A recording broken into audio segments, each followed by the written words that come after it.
Eh bien, bonjour à tous. 42 TV aujourd'hui est à Roche-la-Molière, sous un soleil splendide, comme vous pouvez le voir. Nous allons découvrir une très belle exposition relative à la mine, aux objets de la mine, qui se passe dans une salle un petit peu plus loin.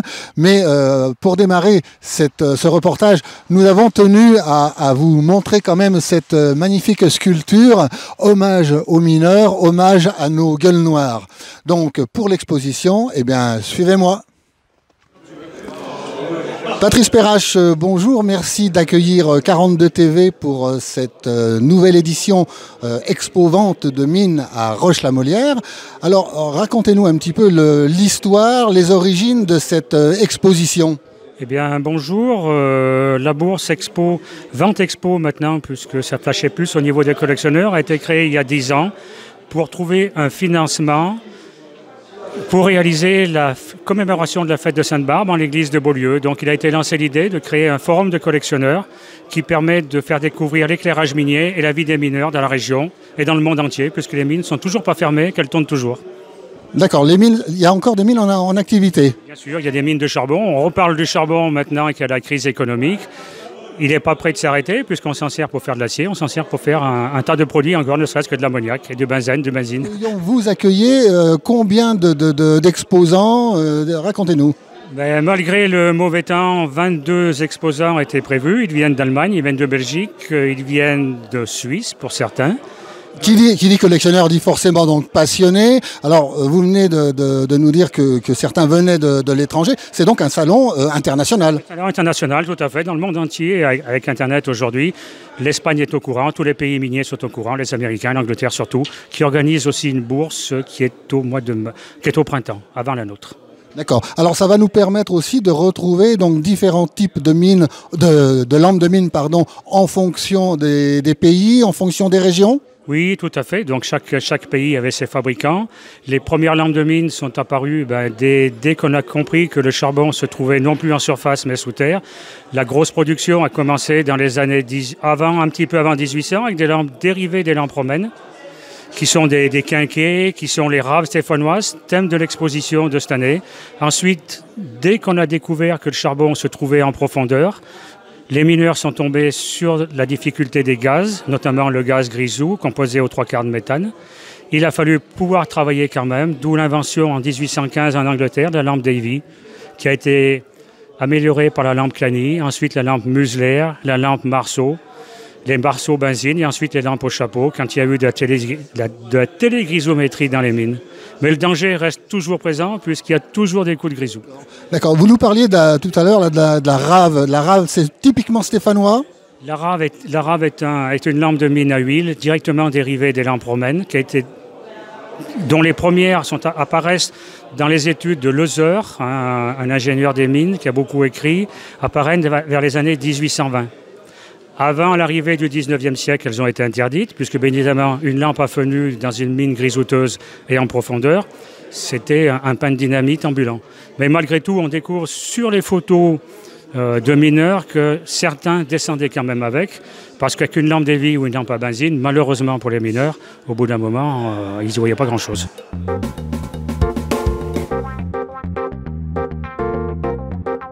Écoutez, voilà, donc je vous présente une rave stéphanoise, donc objet emblématique et thème de la bourse Expo de cette année, donc un objet qui a la forme du légume, bien évidemment, dérivé de la lampe romaine, qui pouvait s'incliner sur un étrier, ce qui permettait donc aux mineurs d'utiliser toute l'huile de sa lampe en fin de poste.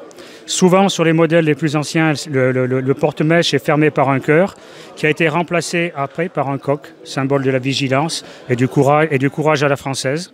Ces lampes étaient achetées par les mineurs, ils rentraient chez eux très souvent avec, il n'y avait pas de numéro comme sur les benzines, les lampes étaient prêtées par les houillères. Ces lampes sont le résultat d'un travail d'artisans, de petits artisans, et les mineurs, en fonction de leur argent, achetaient une lampe toute simple ou plus ou moins décorée. Il est évident qu'un chef d'équipe, un gouverneur, un sous-gouverneur ou un directeur de mine se faisait fabriquer naturellement une lampe qui sortait de l'ordinaire. Une première qui pouvait servir donc à un gouverneur, une lampe fabriquée artisanalement à 8 côtés, donc qu'on appelle nous une 8 pans, avec un coq en laiton, des décorations de laiton. Il est évident que le prix de revient était beaucoup plus élevé qu'une lampe normale. Voilà, donc une rave à 16 pans d'une qualité exceptionnelle où l'artisan a dû passer beaucoup de temps. Il a marqué son effigie donc au dos de la lampe. Ce sont des objets très précieux, très recherchés par les collectionneurs. Ça attire l'œil. C'est un travail artisanal très recherché. Il fallait être très fort pour réaliser un tel objet. Donc on remarque que la lampe a un très grand crochet puisqu'il y avait toujours le souci dans les galeries d'éloigner le feu du sommet de la galerie, d'éloigner la lampe du sommet de la galerie où était censé rester le gaz grisou, plus léger que l'air.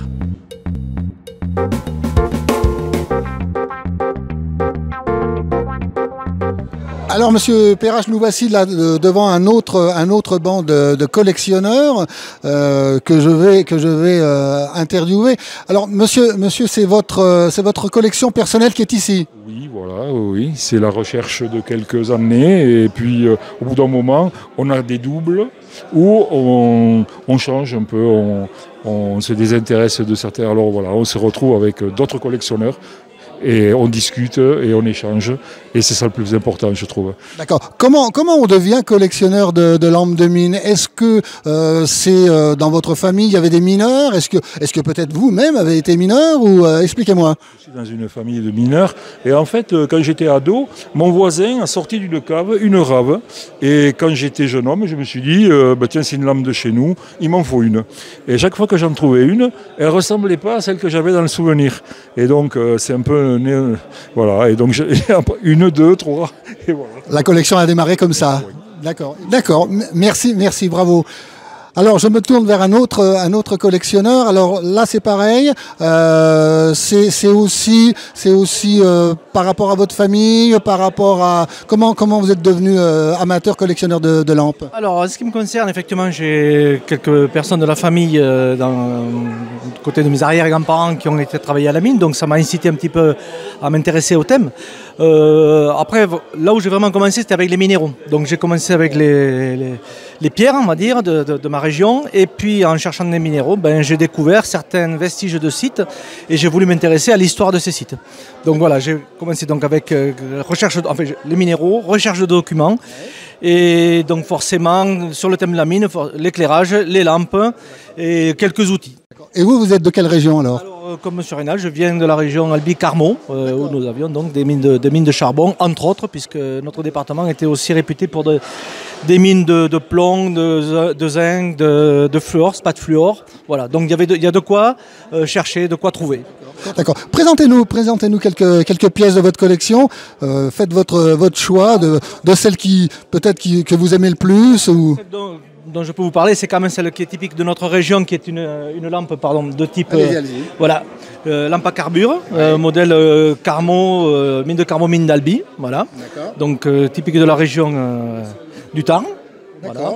Après donc d'autres modèles plus courants avec notamment ici une lampe plutôt stéphanoise, donc qui est une lampe d'un fabricant stéphanois, Marmora, qui a été utilisée dans l'Aveyron notamment, pas très loin du Tarn aussi. Donc on fait l'acquisition aussi de temps en temps de lampes de mines voisines des nôtres. Et là, c'est l'ancêtre du casque, ça? Voilà, c'est ce qu'on appelle une barrette, qui est en cuir bouilli, qui a été formée pour avoir une forme de protection pour mettre sur la tête. Donc c'est un ancien, on va dire, l'ancêtre du modèle du casque classique. Voilà. Très bien. Merci beaucoup. Alors, nous sommes avec un nouveau collectionneur, Sylvain, bonjour. Vous avez des lampes qui sont magnifiques, qui brillent, qui sont vraiment exceptionnelles, j'ai l'impression. Mais vous allez nous parler surtout de ces deux modèles qui sont devant nous. Dites-nous un petit peu ce que c'est. Alors, c'est des lampes anglaises, de fabrication anglaise, et c'est les premières lampes dites de sécurité. Donc, c'est des lampes toujours habiles, mais la flamme est en fait prisonnière d'un tamis. Parce qu'on s'était aperçu que quand il y avait un tamis, la flamme quittait moins facilement la lampe et donc mettait moins facilement le feu au grisou. Alors ces lampes, c'est les premières lampes de sécurité. Donc ça, c'est une lampe dite de Davy, c'est un Anglais qui a fabriqué ça. Et il avait un concurrent et ensuite plus ou moins collègue qui était donc Stephenson. Donc Stephenson, c'est celui qui a inventé la locomotive. Donc là, vous avez deux modèles anciens. anglais qui sont dits de sécurité, mais en fait on s'est aperçu que quand il y avait un courant d'air trop important dans les mines, la flamme sortait quand même du tamis. Et donc mettait le feu grisou. Donc c'est les premières lampes de sécurité, mais elles ont été imposées dans toute l'Europe. Mais on s'est aperçu qu'il fallait améliorer le système. C'était un début, on va dire ça comme ça. C'était un début et ça a permis sans doute d'éviter certains accidents. En arrivant sur votre stand, j'ai aperçu des tout petits modèles qui sont des raves aussi. Mais alors, on appelle ça des raves d'honneur. Donc souvent, c'est des tout petits modèles qui sont fonctionnels d'ailleurs. Hein. Mais ils étaient souvent offerts à des personnalités qui étaient de passage ou au moment du départ à la retraite d'un mineur de haut grade, on lui offrait une petite lampe miniature. Quelles sont vos pièces préférées, je dirais, pour lesquelles vous avez un coup de cœur particulier? On a par exemple 7-8 pans ici, vous voyez, il y a le réservoir qui est extrêmement fin. Donc c'est un travail, c'est vraiment un travail de serrurerie. Voilà, c'est très très fin. Mais vous avez des modèles plus ouvriers, comme celui-là qui est une rave ancienne, vous voyez, où l'articulation est directe sur la lentille. Il n'y a pas encore le système pour faire pivoter la lentille. Donc ça c'est une rave ouvrière ancienne, très très lourde. Ça ne doit être pas rigolo de travailler avec ça toute la journée. Certainement. Merci beaucoup d'avoir partagé votre passion avec 42 TV. Merci beaucoup, monsieur. Alors nous voici avec un autre collectionneur sur le thème de la mine. Bonjour monsieur, expliquez-nous un petit peu ce que sont ces reproductions qui sont devant nous. Oh, c'est très simple, hein. C'est une partie des puits qui était sur Londaine. Sur la région chambonnaise, ricamandoise et stéphanoise.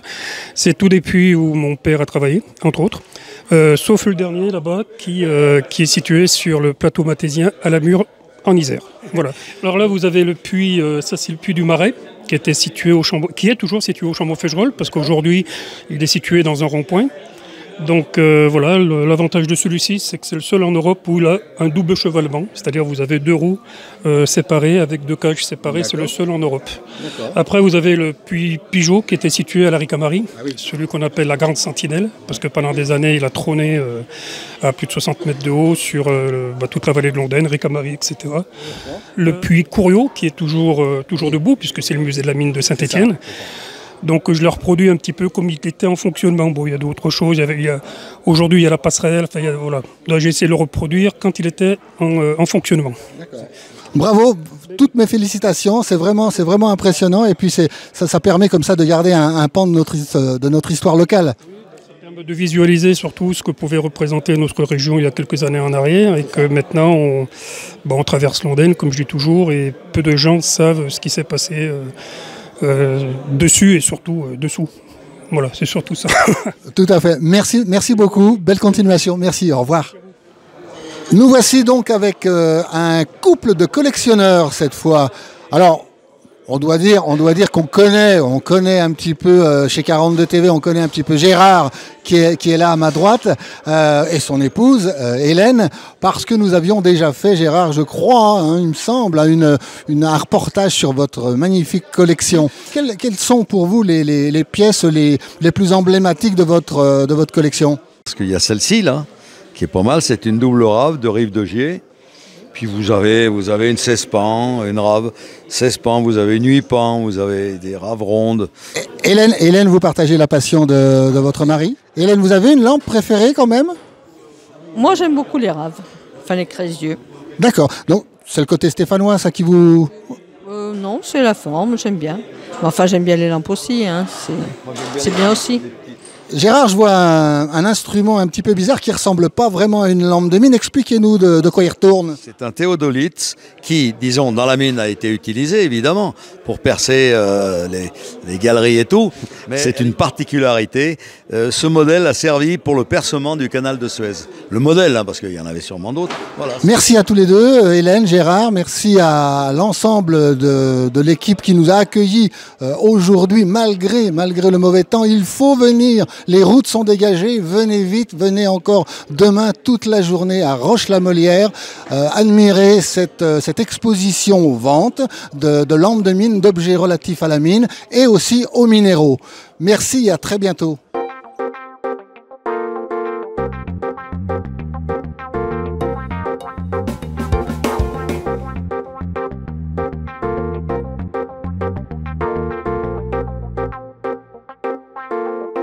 Thank you.